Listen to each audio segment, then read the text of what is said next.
Hi, we're sisters Brenda and Elaine. Welcome to the Body Wealth Podcast, a space for conversations about the wealth that really matters.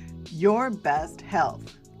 What a fun conversation we had with Barbara. I really enjoyed it. She is so bubbly and so positive, even though she's living with a chronic condition. Yes, rheumatoid arthritis is something that I had heard of, but I really didn't know what it was. So I learned from Barbara a lot about the condition and how it affects people. And it was an education for me, and I think it will be for our listeners today. So let's get started. Welcome, Barbara. We're so happy that you're here with us today. How are you doing? Thank you. I'm doing great. Thank you both for having me, and I'm just excited to be participating in this. Well, great. Would you just go ahead and take a couple of seconds to tell our guests a little bit about yourself? Okay, well, my name is Barbara Mondestin Krueger, and I moved to Florida from DC in 2020 during the pandemic. I'm retired after 32 years of working in DC. And yeah, so I'm living my next chapter of my life here in Florida. That's And a wonderful. really good chapter, I Yeah. know, right? A very good chapter. That's good. So today we're here to talk to you about your experiences with rheumatoid arthritis. Now, for most folks, they're familiar with osteoarthritis, where we think about the wear and tear on your joints, but rheumatoid arthritis is an autoimmune disease. Yes, that's a different animal. Tell us about it. Tell us about this animal. So, for me, it came without any warning. I woke up one day in 2011. I woke up and I could not move. My whole Mm, body was like, I just was in pain all over and literally could not get out of the bed without my husband helping me. He had mm, to help me to the bathroom. And so after I got myself together, we went to the emergency room and I explained to them that, I'm just in pain all over. And I don't know if they ran any tests or not, but they decided to put me on a painkiller called Tramadol. mhm, And Tramadol did the trick. I mean, the pain was gone. And at that time, Bill and I were preparing to travel to Minnesota, which we did because mm, I was feeling good. And 2 days later in Minnesota, the pain came back, the same thing. mm. And we had to go to urgent care. And I just said, look, can you just give me Tramadol? And then when I get back to DC, I'll look into following up with my doctor, which is what I did. I came back to DC and my doctor suggested I go to the a doctor to see maybe it might be the regular arthritis, osteoarthritis. Mhm. So I did see a doctor, and after doing all these tests, he said, I think maybe you should go and see a rheumatologist. And I'm like, okay. So, even then I wasn't getting rheumatoid. I just didn't get it. I didn't know exactly what that was. So Was the pain continuing? yes, Like, ever yes, s so yes. it didn't go It away, didn't it go was away. It came continuing back. on. And so I'm struggling. I'm struggling while Mhm, I'm going to these doctors. And so my husband stepped in and helped me. He found actually a rheumatology practice very close to where we lived at the time. And I lucked out. There was this very nice young lady who took on my case. And so she put me on some standard meds that they have to start you with when they diagnose you with rheumatoid arthritis. I go back one step. They had to rule out lupus, MS, other autoimmune type conditions before they conclusively determined that it was rheumatoid arthritis. And then they had to start me on a medication called methotrexate, which is, I guess, the insurance companies, that is the medicine you have to start on. mhm. And that by itself wasn't doing the trick.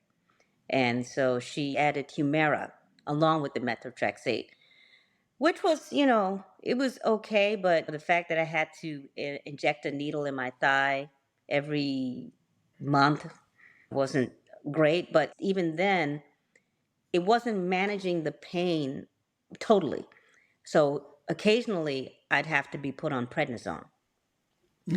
So Mm. that was, so that was another thing. So in A in the steroid. meantime, yeah, steroid, yes. Mm. And so when those flare-ups came, the prednisone did the trick, but then, I didn't want to be on prednisone indefinitely. So this doctor that I was assigned to, she decides to leave the practice and left in the care of the head doctor who was close to retiring.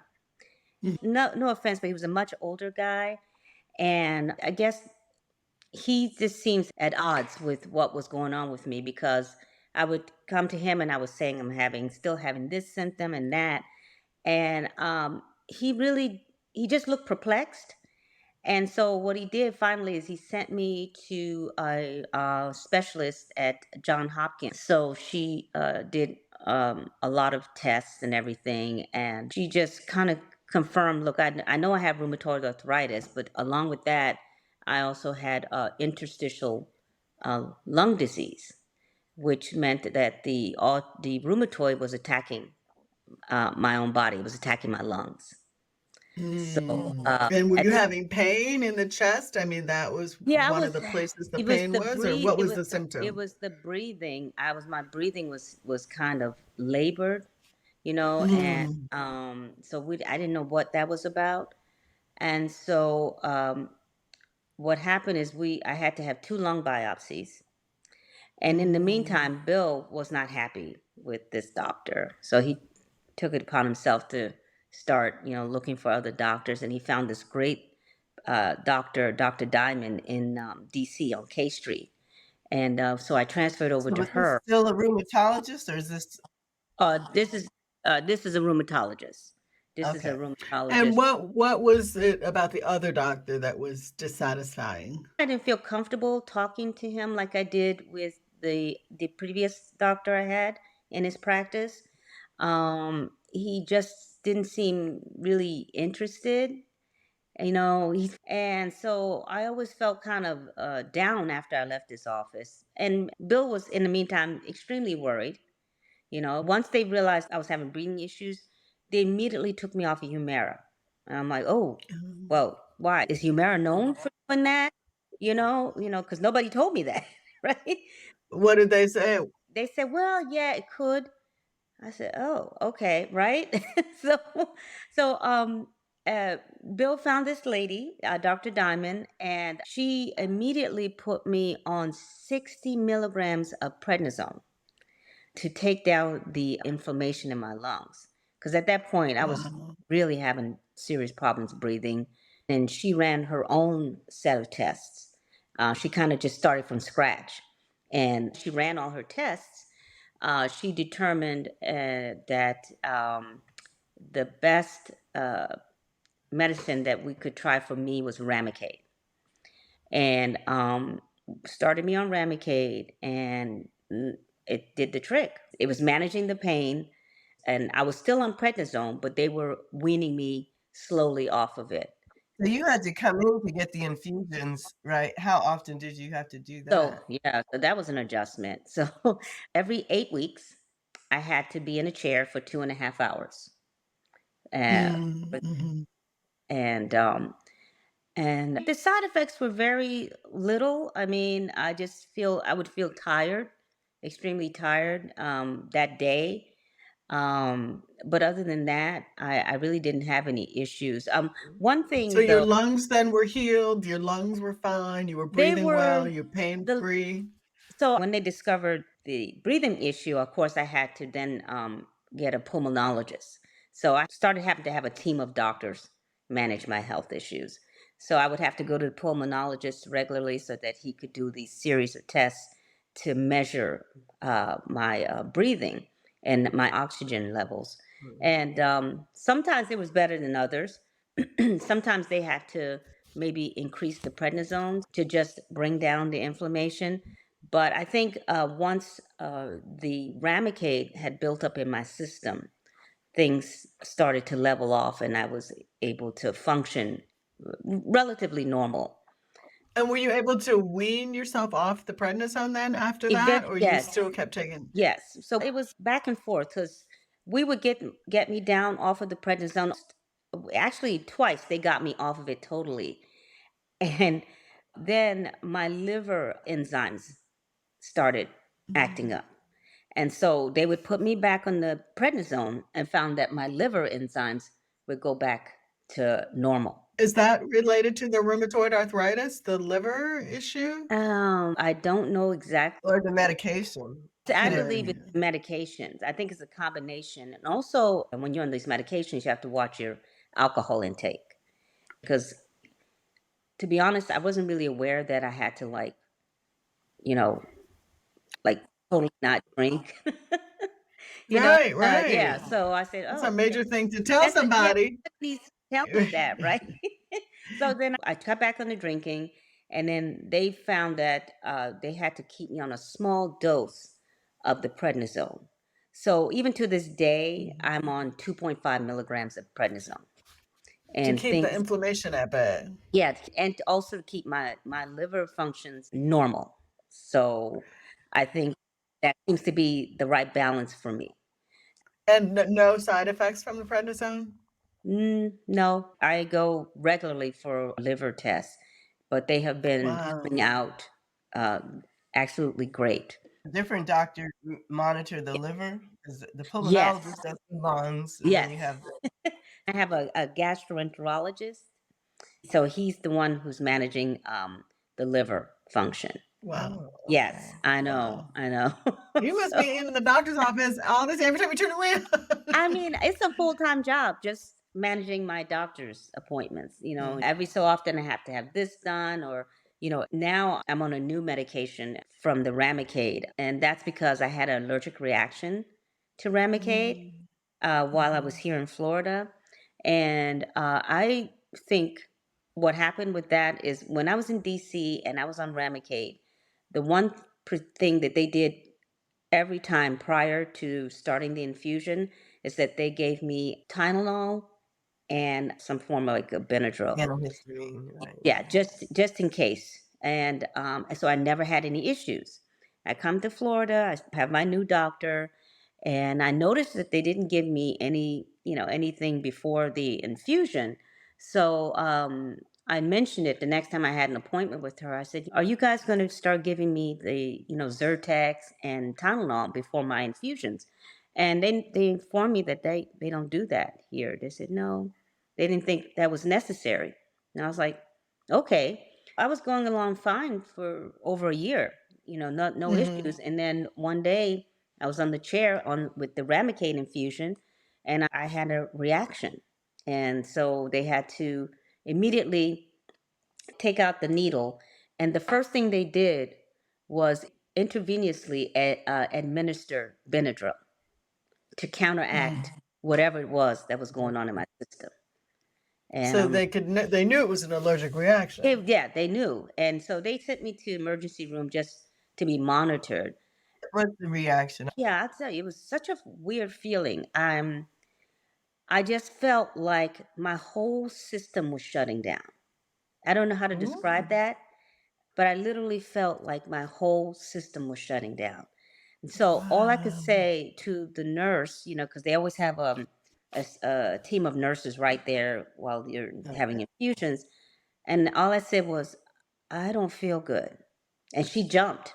She jumped. The doctor is always there when the infusion's there. So she's in her office in case of Mhm. emergency. So the nurse, I guess there's a protocol. You take the needle out immediately. She called the doctor, and doctor told her to administer the Benadryl. And so I Mhm. noted that, even though I was just, feeling faint. And so when we came back for my next appointment with her, and Bill came with me, and I pointed out to her, I said, I did ask you about giving me, Zyrtec or Benadryl and Tylenol prior to my infusions. And at this time she says, well, yeah, as a practice, we don't do that. But I mean, we could if you want us to. you get Obviously, they knew that a reaction was something that could happen yes, because when you said that, exactly. they knew what it was and they were prepared to Yes, handle it. yes, So it's almost like they decided, "We're gonna save money on these antihistamines and not right, give them ex and wait till there's a exactly. problem," and then Yes, and wow. that's how But I we felt. could if you want us to, doesn't help Yeah, because if it you had doesn't have not come from DC, you would not have I known that I that wouldn't was a have known. standard anywhere else. Exactly, because, Yeah. in DC, and I asked them, I said, "Why do you give me Tylenol and Zyrtec?" And they said, "That's just to prevent any possible allergic reactions and, or headaches that you may get." And I'm like, "Oh, okay." So I just thought that was standard practice at anywhere. Everywhere. Right, So everywhere. now do you continue with that medicine and you get the Zyrtec and the So Tylenol beforehand? actually, no, now. So she did not Mhm. feel comfortable putting me back on Remicade. Mm. Makes So sense, she, yeah. yeah, so she switched me to another one called Orencia. And so Orencia is supposed to be a much like better version, a lot less side effects, possible side effects. And I'm on the chair a lot less because I go once a month, but for 30 minutes instead I of, wonder why we didn't start with that I know. then. I don't know if Orencia wasn't, but back in 13 Mm. when I first started, maybe hadn't been tested or, Mhm. ready for that. But she was quite happy to put me on Orencia. And I was happy too, because I'm like, good. 30 minutes in the chair, I'm happy with that versus I'm yeah. glad, because you're looking like you feel good. Are you Yeah. feeling Yeah, good? yeah, yes, yes. So you feel like You you know, have a maintenance plan now that works for you. Know I what do. I do. So everything I really do feel like I do have a maintenance plan. It was trial and error getting there. When I got here to Florida, just finding the right doctors. And, I did have to get rid of one of my gastroenterologists because I just felt like he just didn't, care. And I felt like he was real judgy against Mm. me. So I was very uncomfortable with him. And so I'm glad I spoke up and asked for another gastroenterologist who's very nice. I'm really thankful to my husband Bill for initially being my advocate in the beginning because I was like a deer in the headlight when it first happened, Mm. and so I was just kind of just going along, whatever the doctor said, even though I wasn't feeling good. And so I'm Right. I'm lucky that Bill, he's this ask questions, and he was playing Dr. Google a lot. I was like, Bill, don't go in there trying to tell them how to do their job or blah blah blah. But you know what? I really appreciate that it's important to he was. question them, I think. Yes, Yeah. yes, yeah. I really appreciate that. And after that experience in DC, I felt confident to, like here in Florida, to ask for another gastroenterologist. I mean, there's a time where I wouldn't have because I would have felt, Okay. intimidated. And now I feel like it's important to speak up. I know sometimes I get nervous, but I'm like, you know what? I'm just gonna say what I have And to the thing say. is, you're not even saying they're a bad doctor. They're just not No. the right doctor for Yeah, you. you're just not the And right that doctor. I'm just glad that I spoke up on that one. So did you ask him to do something differently, or did you challenge him, or you just put up with it the first couple of times? I kind of just nodded my head and Mhm. Just like, just said whatever. okay because he was so abrupt with me. He was Ooh, very abrupt. abrupt. And like I said, judgy. This is the gastroenterologist. One of the things he just said was probably fatty liver, meaning you're Uh, you're overweight, right? right, And dismissing everything dismissing me. else that it Yeah. could be. Yeah, it's like he Mhm. took one look at me and he kind of prejudged me. I felt very uncomfortable around him. It well, was he didn't give you the idea that he was actually gonna try to help you, and no, that's no, what you're and there for, yeah, right? some of the things that I liked about the new gastroenterologist, uh, at least he suggested going on a Mediterranean diet, Okay. and but So he- giving and some concrete specific yes, suggestions. yes, very.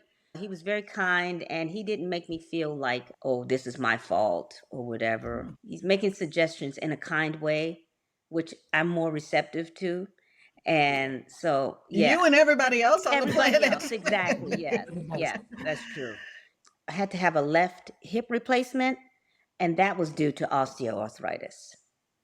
Oh, Because yeah, wow, yeah. okay. So So you You when were have the lucky both. one You to get get you both, get both yeah, right? arthritis. got double whammy.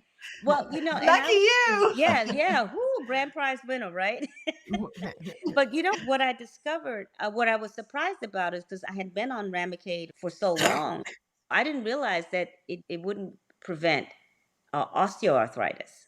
So the Remicade Um, works for the rheumatoid, but not for osteo. mhm. So there's nothing to stop me from developing osteoarthritis being on these It's medications. like they have the same word arthritis in them, but they're Yeah, just very different totally conditions. different. Yeah, totally different. One, I Yeah. mean, the fact that one of them is autoimmune and Right. osteo is Right. isn't. So yeah, I was like, wow, I was just Mhm. surprised that to find out that the medicines don't cover Are everything. so different. Yeah, So so do you take a medicine for osteoarthritis? I do not. Okay. They did the hip replacement, and that fortunately, So, the medications, are there other things that you do to make you feel and be healthy?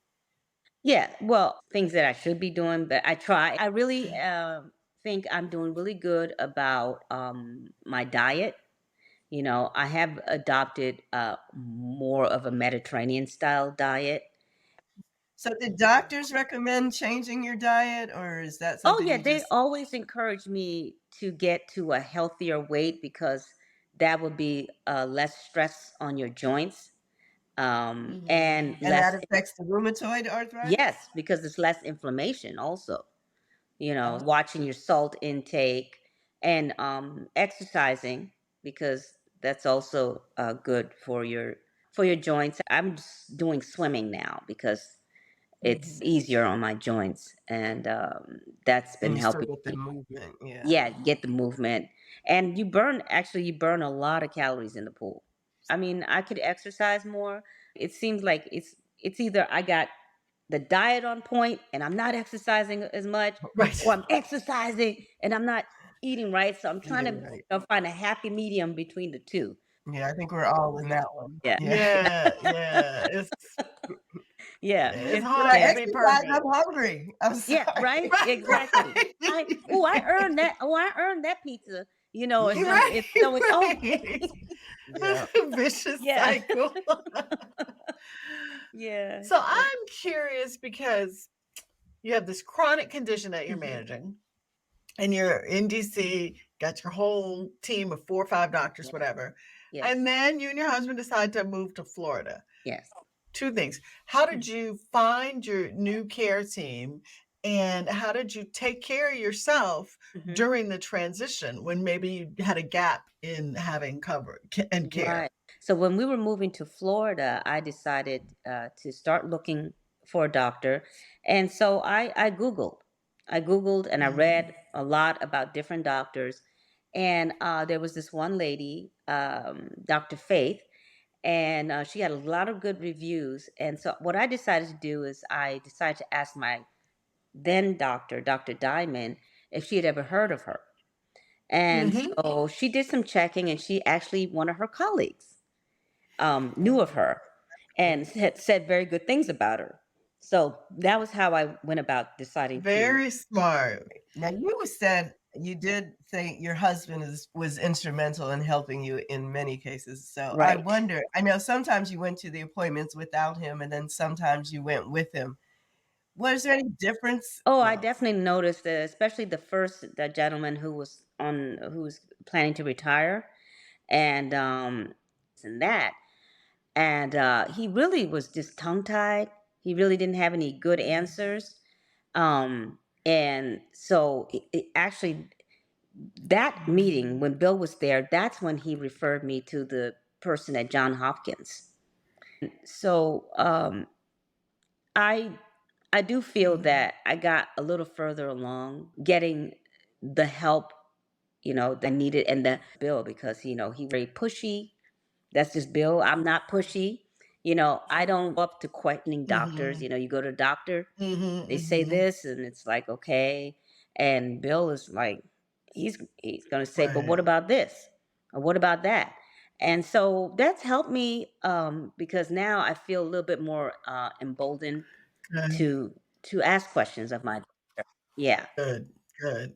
And do they respond? Actually, I think I would say yes in my case, and I think it's because um, I was very careful in the doctors that I chose under the Florida medical.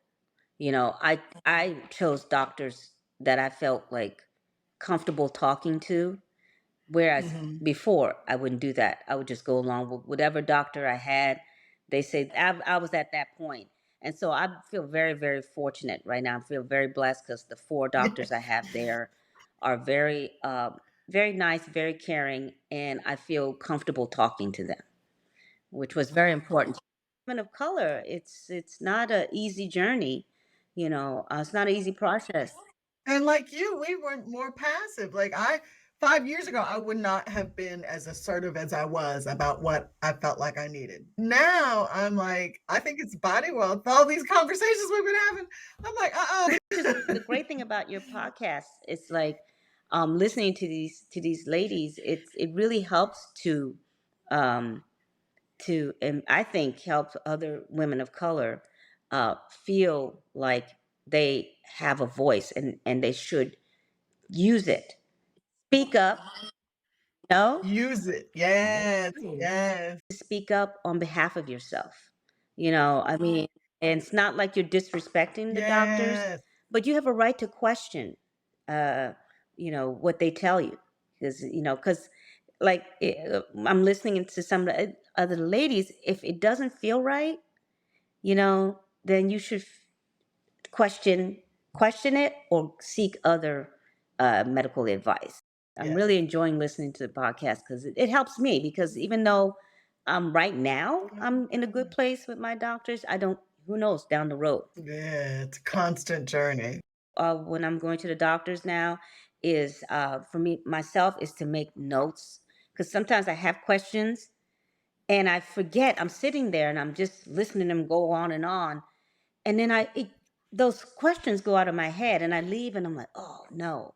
So writing down what they tell me, um just because they tell you a lot of stuff, and so Yes. you can't remember it. They So can't remember I it all. Well, that's why bringing someone with you, if you're especially in a serious medical condition, is a great thing. Here, I have to write through the year as I know my Yeah, annual physical is coming up, so all yes, year I have Oh, this little yeah. thing where I'm writing all the little things that I don't need to necessarily go for, but I just wanna remember to say when I get there yes, yeah. for that So big. I have a lot of doctors to manage, so it's like a full-time Wow. job. Just managing my calendar. And the thing Well, is, you seem like so positive and optimistic and happy. Does managing all this ever get you down? Does it ever affect you emotionally or Yeah, sometimes I feel blah. I do. I have to admit. Mm, That's me and Bill. And Bill's okay. great, but he can't, he's working. Your husband can't He be can't be everything for everything. you. Yeah. And so I miss having my social network and my Mm, family. So sometimes I do kind of retreat and just kind of I get very quiet. Bill knows me. I'll be in my room and I'll just be quiet for a while, mm. and then I just have to mentally recharge. is there anything that you do that can help jumpstart that, or Yeah, you so I I have to admit, I'm an old Mhm. movies buff. I like my old black and white movies, so those always cheer me up. But also cooking is something mm, that really puts me in a happy place. I do get blah sometimes. It's like sometimes it can get daunting taking all these pills. The idea just sometimes I'm Yeah. on like 10 pills a day, and then medicated eye drops on top of that twice a day. And Oh, oh. then I are any of these things that doctors think will, ever improve and you'll have to be able to drop some of these, or like, well, losing the weight, right, would help me to probably get off the blood pressure medicine and the cholesterol medicine. Mhm. So Mhm. that's something that's Right. within my control, I think. Um, Maybe. maybe, yes. But Right. The other ones, no. I've asked my doctor about, how does eating, because could eating a different diet help me to, come off of the medicines that I'm on? And she's like, she didn't dismiss it, but she said definitely it's important to eat right and watch your diet, but she didn't think that that could negate me taking the medicines that I'm taking right now. Um, Maintaining a healthy weight is very important when you have Mhm. this kind of issue. So that is something that Okay. it's a daily struggle, but I'm gonna fight it till the end. I'm so happy that Barbara is in such a great place right now. What did you learn from our conversation with her? Well, the first thing I learned is the difference between rheumatoid arthritis and osteoarthritis. They both have the word arthritis in there, so somehow I think it's easy to confuse the two, even though they're very different diseases. They impact your body very differently. The treatments are very different. And unfortunately for Barbara, she has both. Yeah, and another thing that she had to learn while going through that is how to advocate for herself. And what a blessing it was for her that she had Bill, her husband, who was a strong advocate. Seems like he didn't let doctors get away with much. And that she learned as well. And I think we all could learn that. But, she at one point changed doctors because she wasn't comfortable with the care she was getting from him. She also learned to question doctors about the treatments, and that served her well. And I think it would serve all of us well if we got comfortable doing those things. Thanks for listening. We hope this episode inspires you to increase your body wealth. If you like our show, please subscribe and tell a friend. For resources related to this topic, please see the show notes. And be sure to follow us on Instagram at Body Wealth Sisters. The Body Wealth Podcast shares personal stories to inspire you. It does not constitute medical advice. For that, we encourage you to work with a trusted healthcare provider. We also want to remind you that the views expressed by our guests are their own. This podcast is dedicated to our mother, Jean Fernandez Barbour, who showed us what advocating for yourself really looks like.